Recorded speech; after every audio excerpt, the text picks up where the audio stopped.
فرض کریں آپ ایک بہت بڑی سلطنت کے حکمران ہیں، سب کچھ آپ کے کنٹرول میں ہے، آپ کا اختیار ہر جگہ مانا جاتا ہے، اور پھر اچانک ایک شخص سامنے آتا ہے جو ایسے کام کرتا ہے جو آپ کے پورے نظام کی بنیادوں کو ہلا دیتا ہے۔ عوام حیران ہے، آپ کے درباری پریشان، سب کی نظریں آپ پر ہیں۔ آپ کیا کریں گے؟ غصے میں آ کر اسے قید کر دیں گے یا شاید فوج بھیج کر اسے ختم کروا دیں گے۔ بالکل۔ آج ہم تاریخ کے ایک ایسے ہی بحرانی لمحے کو دیکھیں گے اور اس کے جواب میں دیے گئے ایک آپ کہہ لیں شاندار مشورے کا تجزیہ کریں گے۔ اور آج ہمارے پاس قرآن پاک کی سورۃ الاعراف کی صرف 2 مختصر آیات ہیں۔ جی، اور ہمارا مقصد ان چند الفاظ میں چھپی ہوئی حکمت عملی کی گہرائیوں میں اترنا ہے، یہ سمجھنا ہے کہ کیسے ایک بظاہر ناقابل تسخیر چیلنج کا مقابلہ کرنے کے لیے ایک مکمل منصوبہ تیار کیا گیا۔ اور یہاں سب سے دلچسپ بات یہ ہے کہ یہ منصوبہ بروٹ فورس یعنی طاقت کے استعمال کا نہیں ہے، یہ نفسیات، عوامی تاثر کو قابو کرنے اور لڑائی کو دشمن کے میدان سے نکال کر اپنے میدان میں لانے کا ایک ماسٹر کلاس ہے۔ واہ! تو یہ ظاہر کرتا ہے کہ بعض اوقات سب سے بڑا ہتھیار تلوار نہیں بلکہ ایک سوچا سمجھا ٹھنڈے دماغ سے بنایا گیا منصوبہ ہوتا ہے۔ بالکل۔ تو آئیے اس منصوبے کا پہلا قدم دیکھتے ہیں۔ صورتحال یہ ہے کہ چیلنج سامنے آ چکا ہے اور مشیروں سے رائے مانگی جا رہی ہے۔ ان کا پہلا مشورہ کیا تھا؟ پہلی آیت کا آغاز ہوتا ہے قالوا ارجہ و اخاہ۔ انہوں نے کہا اسے اور اس کے بھائی کو مہلت دو۔ اچھا، یہ تھوڑا عجیب نہیں لگتا؟ آپ کی حکومت کو چیلنج کیا جا رہا ہے اور آپ کا پہلا رد عمل ہے انتظار کرو۔ یہ تو کمزوری کی علامت لگ سکتا ہے۔ پہلی نظر میں ایسا ہی لگتا ہے، لیکن یہیں اس حکمت عملی کی ذہانت چھپی ہوئی ہے۔ دیکھیں، لفظ ارجے کا مطلب صرف انتظار کرنا نہیں، بلکہ جان بوجھ کر تاخیر کرنا، معاملے کو کچھ وقت کے لیے روک دینا ہے۔ اچھا۔ کسی بھی بحران میں پہلا رد عمل اکثر جذبات کی بنیاد پر ہوتا ہے۔ غصہ، خوف، گھبراہٹ اور جذباتی فیصلے تقریباً ہمیشہ غلط ہوتے ہیں، تو یہ مشورہ فوری طور پر جذبات کو کھیل سے باہر کر دیتا ہے۔ تو یہ ایک طرح سے ٹیک اے ڈیپ بریتھ کہنے کے برابر ہے کہ گھبراہٹ میں کوئی قدم اٹھانے سے پہلے ایک لمحے کے لیے رکو اور سوچو۔ بالکل، لیکن اس کا ایک اور گہرا نفسیاتی پہلو بھی ہے۔ جب قیادت ایک بڑے بحران کے سامنے ٹھہراؤ کا مظاہرہ کرتی ہے تو وہ عوام کو اور اپنے مخالف کو کیا پیغام دیتی ہے؟ وہ یہ کہتی ہے کہ ہم بوکھلائے ہوئے نہیں ہیں، یہ صورتحال ہمارے قابو سے باہر نہیں ہے۔ صحیح۔ ہم اس سے نمٹ لیں گے، لیکن اپنی شرائط پر اور اپنے وقت پر۔ اگر وہ فوراً حملہ کر دیتے تو اس سے یہ تاثر ملتا کہ وہ اس نئے چیلنج سے خوفزدہ ہیں اور اسے جلد از جلد ختم کرنا چاہتے ہیں۔ تو تاخیر کرنا یہاں طاقت کی علامت بن جاتا ہے، کمزوری کی نہیں۔ واہ، میں نے اس طرح نہیں سوچا تھا۔ جی، تو یہ تاخیر بے عملی نہیں بلکہ ایک فعال حکمت عملی کا حصہ ہے۔ یہ شطرنج کی بازی کی طرح ہے، جہاں آپ پہلا مہرہ سوچ سمجھ کر آگے بڑھاتے ہیں، صرف اس لیے نہیں کہ آپ کی چال ہے۔ بالکل، آپ بورڈ کو سمجھنے کے لیے وقت لے رہے ہیں۔ لیکن کیا اس میں یہ خطرہ نہیں تھا کہ لوگ اس تاخیر کو قیادت کی کمزوری یا ہچکچاہٹ سمجھے؟ یہ ایک بہت اہم سوال ہے، اور یہ خطرہ بالکل موجود تھا اگر یہ تاخیر غیر معینہ مدت کے لیے ہوتی۔ لیکن یہ منصوبہ صرف یہیں ختم نہیں ہوتا۔ اچھا۔ یہ تاخیر ایک مقصد کے لیے ہے، اور وہ مقصد آیت کے اگلے حصے میں واضح ہو جاتا ہے۔ یہ ایک کنٹرولڈ وقفہ ہے جس کا مقصد تیاری کرنا ہے۔ ٹھیک ہے۔ اور یہ بھی نوٹ کریں کہ مشورہ ہے اسے اور اس کے بھائی کو مہلت دو۔ وہ چیلنج کو ایک اکائی کے طور پر دیکھ رہے ہیں، اس کی پوری سنگینی کو تسلیم کر رہے ہیں۔ ٹھیک ہے، تو انہوں نے وقت حاصل کر لیا، ایک کنٹرولڈ اسٹریٹجک وقفہ۔ لیکن صرف وقت حاصل کرنا تو کافی نہیں۔ اس وقت کا استعمال کیسے کرنا ہے؟ ان کا اگلا قدم کیا تھا؟ یہیں سے منصوبہ عمل کی شکل اختیار کرنا شروع کرتا ہے۔ آیت کا اگلا حصہ ہے وَأَرْسِلْ فِي الْمَدَائِنِ حَاشِرِينَ، اور شہروں میں جمع کرنے والے بھیج دو۔ اوکے، یہ پہلا حکم ہے اور اس میں 2 الفاظ بہت اہم ہیں۔ پہلا ہے المدائنی، یعنی شہروں میں، صرف دارالحکومت میں نہیں بلکہ سلطنت کے تمام بڑے شہروں میں۔ تو یہ کوئی چھوٹا مقامی آپریشن نہیں ہے، یہ ایک ملک گیر مہم ہے۔ جی، اس سے ظاہر ہوتا ہے کہ وہ اس مسئلے کو صرف ایک شہر کا مسئلہ نہیں سمجھ رہے بلکہ پوری ریاست کے لیے ایک چیلنج کے طور پر لے رہے ہیں۔ اس سے تو خطرے کی شدت کا بھی اندازہ ہوتا ہے کہ اس کے لیے پوری سرکاری مشینری کو حرکت میں لایا جا رہا ہے۔ بالکل، اور دوسرا اہم لفظ ہے حاشرین۔ اس کا عام ترجمہ جمع کرنے والے کیا جاتا ہے، لیکن اس میں ایک جبر اور اختیار کا عنصر ہے۔ یہ کوئی درخواست نہیں ہے، یہ ایک شاہی فرمان ہے۔ یہ لفظ ظاہر کرتا ہے کہ ریاست اپنی پوری طاقت اور اختیار کا استعمال کر رہی ہے۔ وہ ہر طرف جال بچھا رہے ہیں، پوری سلطنت میں ایک منظم تلاش شروع کر رہے ہیں۔ یہ بات بہت دلچسپ ہے۔ تو پہلا قدم تھا وقت حاصل کرنا، اور دوسرا قدم اس وقت کو ایک بہت بڑے پیمانے پر وسائل جمع کرنے کے لیے استعمال کرنا۔ لیکن یہ سب کچھ کھلے عام ہو رہا ہے، یہ کوئی خفیہ مشن نہیں ہے۔ جب ہر شہر میں شاہی کرندے پہنچیں گے تو سب کو پتہ چل جائے گا کہ کچھ بہت بڑا ہونے والا ہے۔ بالکل، یہ تو خود ایک PR مہم کی طرح لگتا ہے۔ آپ نے بالکل صحیح پکڑا ہے، یہ ایک بہت بڑی PR مہم ہے۔ اس ملک گیر موبلائزیشن کا مقصد صرف وسائل جمع کرنا نہیں ہے، بلکہ عوام کی سوچ کو شکل دینا بھی ہے۔ اچھا۔ اس سے عوام میں ایک تجسس اور انتظار کی کیفیت پیدا ہو رہی ہے۔ آخر ہو کیا رہا ہے؟ حکومت کس کی تلاش کر رہی ہے؟ صحیح۔ یہ خوف اور غیر یقینی کو ایک متوقع ایونٹ میں بدل دیتا ہے۔ اب کہانی کا کنٹرول ان کے ہاتھ میں آ رہا ہے۔ تو وہ اس چیلنج کو اپنی کمزوری بنانے کی بجائے اسے اپنی طاقت کے مظاہرے کا ایک موقع بنا رہے ہیں۔ جی، دیکھو ہم اس مسئلے کو کتنی سنجیدگی سے لے رہے ہیں اور ہمارے پاس اس سے نپٹنے کے لیے کتنے وسائل ہیں۔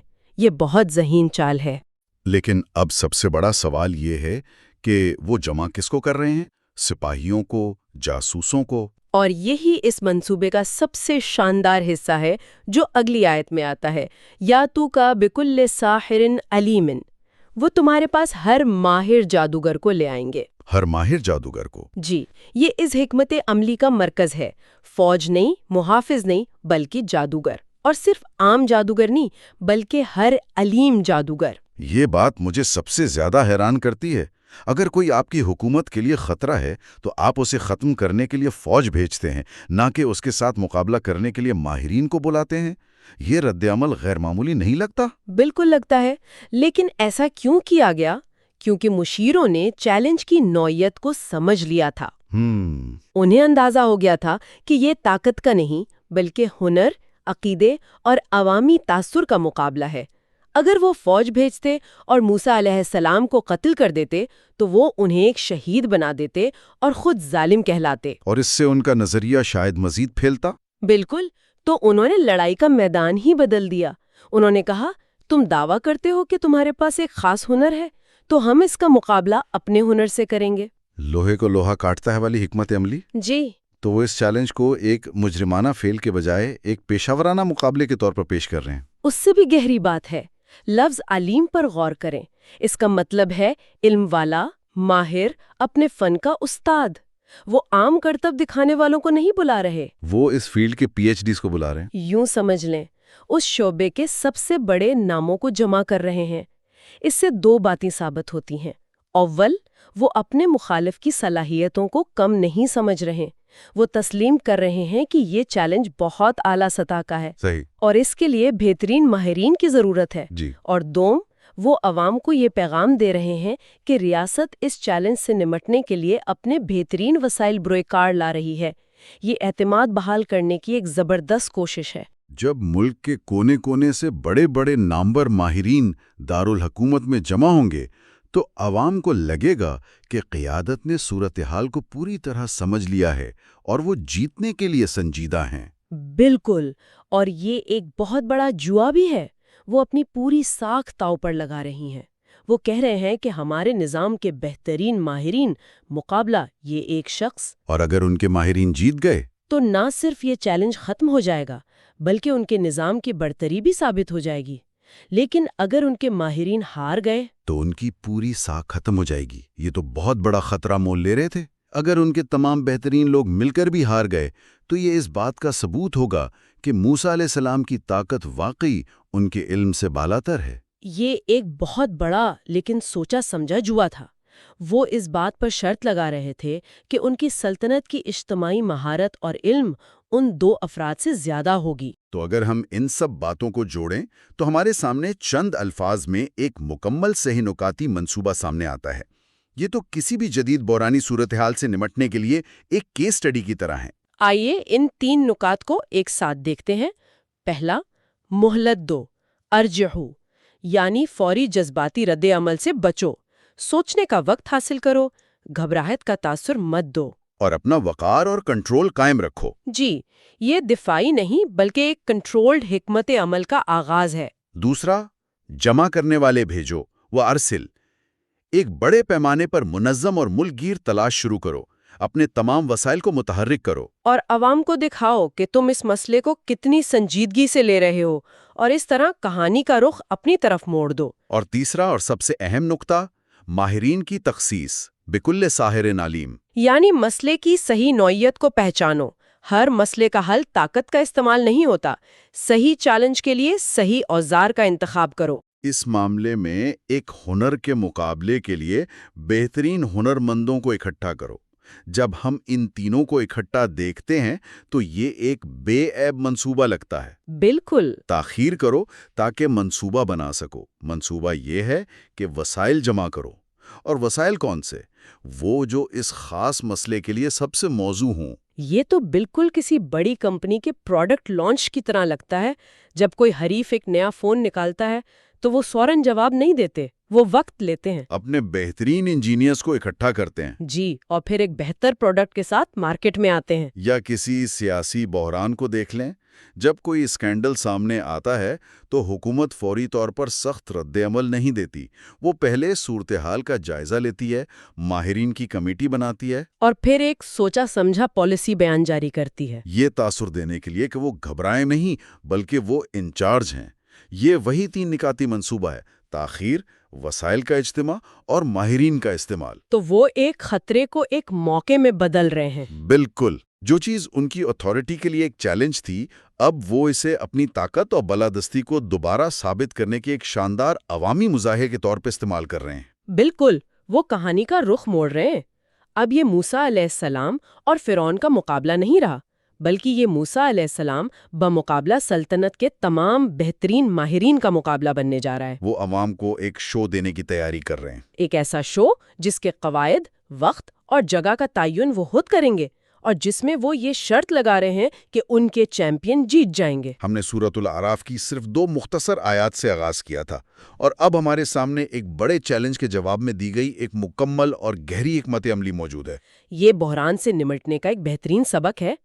تاخیر کرو، وسائل جمع کرو اور مخصوص مہارت کا استعمال کرو۔ یہ آج کے دور میں کارپوریٹ، سیاسی یا ذاتی بحرانوں سے نمٹنے کے لیے بھی اتنا ہی اہم ہے نا؟ جی بالکل، اور یہ ایک اہم سوال پیدا کرتا ہے جس پر غور کیا جا سکتا ہے۔ وہ کیا؟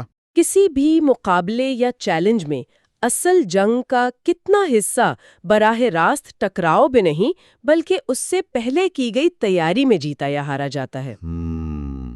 یہ آیات مکمل طور پر تیاری پر مرکوز ہیں۔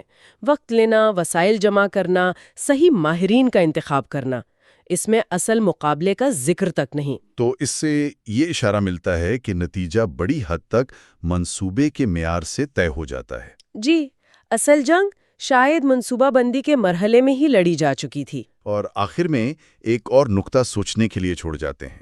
مشورہ یہ تھا کہ ہر ماہر جادوگر کو لایا جائے۔ اس بات کے کیا غیر متوقع نتائج ہو سکتے ہیں کہ جب کسی ملک کے ایک ہی شعبے کے تمام اعلیٰ ماہرین ایک جگہ، ایک ہی وقت میں ایک ایسے مظاہرے کو دیکھنے کے لیے جمع ہوں جو ان کے اپنے فن، ان کی اپنی زندگی بھر کی مہارت کی بنیادوں کو چیلنج کر دے؟ جب سب سے بڑے ماہرین کو اجتماعی طور پر یہ احساس ہو کہ ایک ایسی حقیقت موجود ہے جو ان کے علم سے بہت آگے ہے، تو اس کے کیا اثرات ہو سکتے ہیں؟